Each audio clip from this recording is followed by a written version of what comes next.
안녕하세요. 박찬종 TV의 장영철의 경제직원 코너입니다.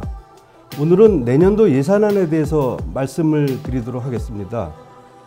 다 아시다시피 예산안은 나라의 살림살이를 정하는 것입니다.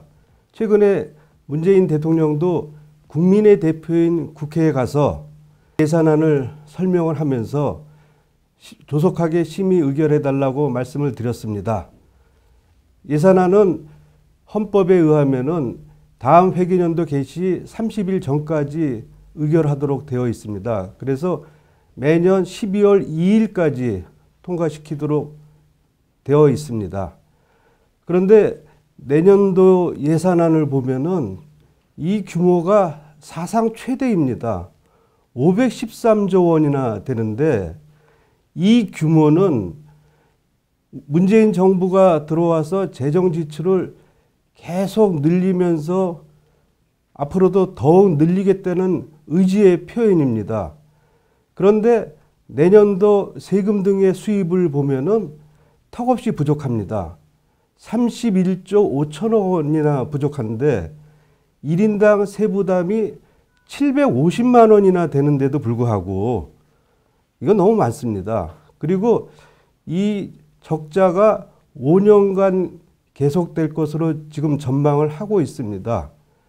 이렇게 적자가 늘어나면은 결국 그 빚은 국민이 부담을 해야 되는 것이거든요.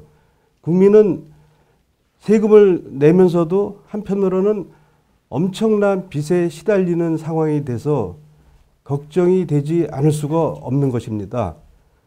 지금 경제가 굉장히 어렵습니다. 문정부 들어와서 소득 주도 성장 정책을 취하면서 임금이 급격하게 올라갔습니다.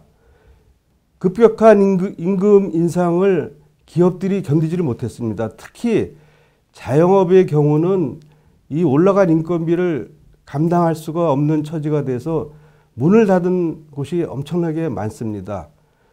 그럼 문 닫은 곳곳마다 다 일자리가 없어지는 결과가 되니까 문재인 정부는 일자리 사업 예산을 크게 늘려서 일자리를 단기로 알바성으로 대거 만들면서 고용이 회복됐다 이렇게 얘기를 하고 있습니다. 그런데 재정에 의존하는 일자리 사업 예산은 재정이 끊기면은 더 이상 지속될 수가 없는 것이거든요. 그러다 보니까 계속 60세 이상 일자리는 늘어나고 있는데 우리 경제의 주축이라고 할 수 있는 40대 또 제조업의 일자리는 크게 감소하면서 경제가 악화된 것을 많은 국민들은 피부로 느끼고 있는 실정입니다. 재정의 역할 중에 하나가 지금 문재인 대통령께서도 시정연설에서 말씀하셨습니다마는 위기 상황에 방파제 역할을 할 수가 있는 것이거든요. 그런데 이런 상태로 가면은 과연 우리 경제가 위기에 닥쳤을 때 방파제 역할을 재정이 과연 할 수가 있겠는가 하는 의구심이 듭니다. 우리가 1997년에 IMF 외환위기 시절에도 재정이 튼튼해서 위기 상황을 넘길 수가 있었습니다. 또 2008년도 세계적인 금융위기가 왔을 때도 재정에서 실탄을 충분히 준비를 해서 위기를 넘길 수가 있었습니다. 그런데 우리나라 경제 현실은 어떻습니까? 소득 주도 성장, 임금을 올리면은 소득이 올라가서 경제가 발전한다. 그럴듯하게 들리죠. 그러나 그럴 수가 없는 게 모든 자연적인 이치가 일을 해야지 소득이 생기는 것입니다. 일이 전제가 되지 않은 상태에서 임금을 올리겠다고 하는 건데 그럼 그 임금은 누가 주는 것입니까? 기업이 소득 활동을 통해서 임금을 줄 수 있는 여력이 생기는 것인데 그 부분을 생략하고 임금만 올리면은 소득이 늘어나서 된다. 완전히 노동자 편에서 얘기를 하는 것이라고 말씀드릴 수 있겠습니다. 그래서 결국 이러한 소득주도 성장 정책의 폐해가 우리 경제의 성장률이 낮아지는 가장 큰 요인으로 작용하고 있습니다. 올해 정부는 당초 경제 성장률을 2.7%로 내세웠습니다마는 점점점 낮추더니 최근에 한국은행은 2% 선으로 얘기를 하고 있는데, 최근에 금리를 낮추었음에도 불구하고 정부 측에서는 금리를 더 낮춰서 경제를 좀 부양했으면 좋겠다. 사실상 경제가 하락하고 있는 것을 인정한 것이지요. 많은 연구기관들은 내년도 경제 성장률을 1%대로, 올해 경제 성장률, 내년 경제 성장률 같이 한국 경제 성장률이 1%에 불과할 것이다. 이렇게 전망을 하고 있습니다. 현 정부가 그러한 낮은 경제 성장률을 자꾸 감추려고 하는데, 이미 알만한 사람은 다 알고 있고, 일각에서는 이러다가 우리 경제가 위기에 처하지 않나 이런 걱정들을 많이 하고 있습니다. 항상 그렇듯이 어려울 때 먼저 없어지는 일자리가 사실은 어려운 사람들이 일하는 일자리가 우선적으로 없어지고 있습니다. 우리 소득 분포 계층으로 볼 때 하위 단계에 속하시는 분들의 소득이 최근에 급격하게 떨어지고 있습니다. 근로소득이 많이 줄어서 그런 것이고요.